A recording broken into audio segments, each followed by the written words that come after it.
The martyrdom of Ayatollah Sayyid Ali Khamenei in US-Israeli strikes on Feb 28, 2026, the subsequent Iranian retaliation, and the rapidly expanding regional war present us with a complex conjuncture that must be understood through the lens of dialectical materialism.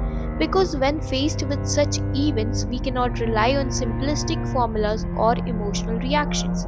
As Comrade Mao wrote in his seminal work on contradiction, there are many contradictions in the process of development of a complex thing, and one of them is necessarily the principal contradiction whose existence and development determine or influence the existence and development of the other contradictions. In a situation saturated with multiple contradictions between the Iranian masses and the Islamic Republic, between Iran and US imperialism, we must identify which contradiction plays the leading and decisive role at this specific historical moment. Comrade Mao provides the exact framework we need when he analyzes the situation of a country facing imperialist aggression.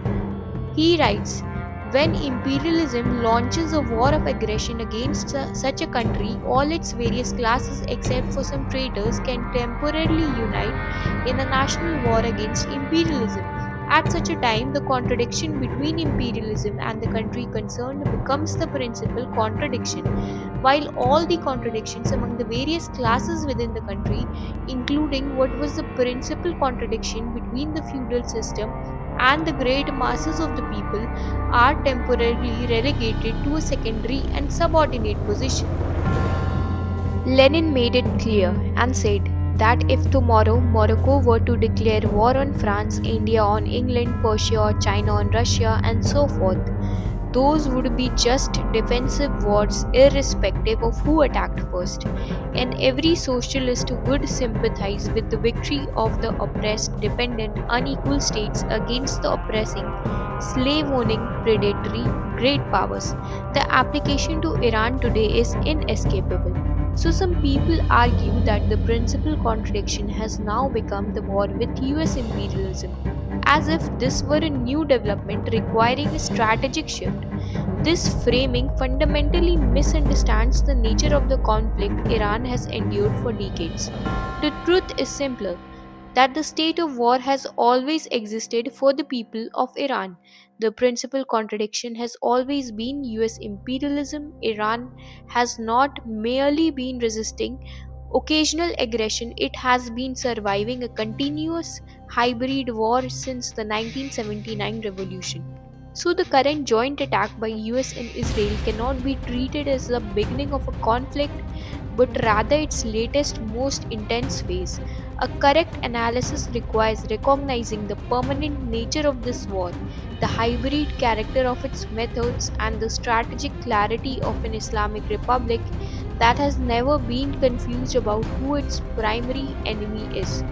Now let us establish the factual basis for the claim that state of war has continuously existed between United States and Iran.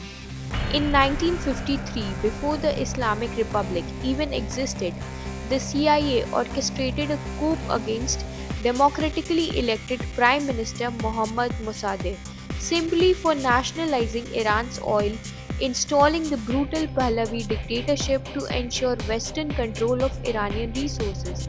When the Iranian people rose against this US backed Shah in 1979, Washington responded with immediate hostility, admitting the deposed monarch, enabling the hostage crisis, and continuing covert operations. During the 1980-88 Iran-Iraq War, the United States armed Saddam Hussein to the teeth, provided him satellite intelligence, supplied chemical weapon precursors, and directly engaged Iranian forces in the Persian Gulf.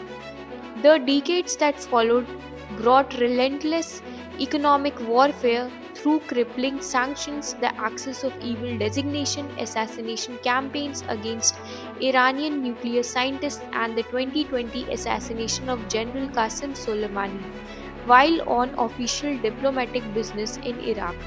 Through it all, from the Clinton to Biden administration, the core policy remained maximum pressure aimed at regime change. Now, in 2026, this uninterrupted war has culminated in direct US Israeli strikes that have martyred the supreme leader himself. The conclusion is unavoidable. When Iran strikes back today, it is not initiating conflict but finally responding with restraint to nearly three quarters of a century of continuous American aggression. People who say that the principal contradiction is only now US imperialism usually have a limited idea of what war means. For them, war is when armies fight on battlefields, tanks cross borders, and bombs fall from the sky. By this definition, the years between 1988 and 2026 were not war. This would mean the main conflict during those years must have been something else. But this is a mechanistic, undialectical view because Iran has been the subject of continuous hybrid warfare since 1979. The materialist dialectic is not a collection of formulas but a method of inquiry that demands we grasp the specific nature of each contradiction in its concrete particularity. Lenin said, the concrete analysis of concrete conditions. I have seen many communists giving the Chinese example when discussing Iran, the dual power situation between the CPC and the KMT, the temporary united front against Japanese imperialism and the subsequent resumption of civil war.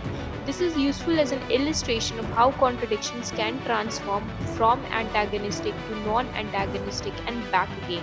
But it is useful only if we understand its limits because the Chinese example cannot be applied mechanically to Iran.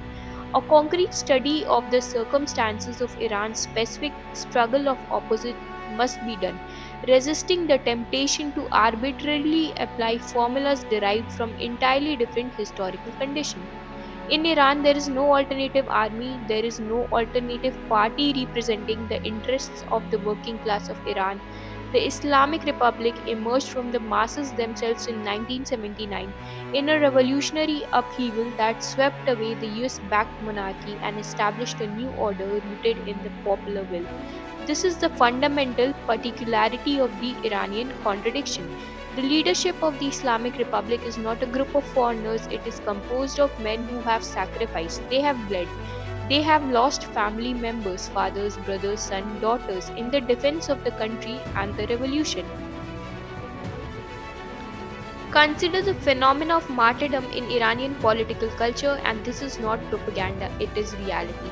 There is a qualitative bond between the leadership and the masses of Iran. In Iran, the leadership and the people, despite their contradictions, face the enemy together. They have bled together, they have mourned together. This shared sacrifice is a material reality that shapes the nature of the internal contradiction.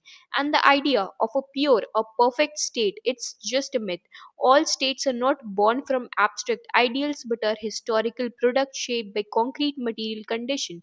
This means a state like Iran cannot be judged against an imagined perfect standard. Furthermore, an anti imperialist state by its very nature does not exist in a vacuum. It is forged inside the global capitalist imperialist system through opposition to it. Therefore, its character, including its flaws and methods of survival, is a direct response to that hostile environment, not an expression of a timeless national character. And to judge such a state by an abstract idealized standard is unscientific and ignores the material reality from which it was born. A country like Iran cannot be understood through the simple metaphysical label of authoritarian state. Instead, it must be analyzed as a moving contradiction. A society shaped by the principal contradiction of its time, that is, the imperialist aggression of USA and Israel. For decades, this nation has been under an existential siege consisting of sanctions, covert operations, assassinations, and constant threats of regime change. And under these concrete conditions, all internal contradictions like class struggle, gender struggle, political dissent, which are important, are intensified and mutated. And from this standpoint, many of the state's security measures cannot be abstracted from this context and simply labeled as repressive. Instead, they must be analyzed in relation to the principal contradiction. They are understood primarily as defensive responses to counter revolutionary penetration and imperialist aggression, not as the simple expression of a static will to dominate. This is not to deny the reality of internal contradictions, class or gender struggle. These are real and important. However, in this specific historical moment, they are secondary contradictions that are structured by and subordinate to the principal one, that is the fight for national sovereignty against imperialism.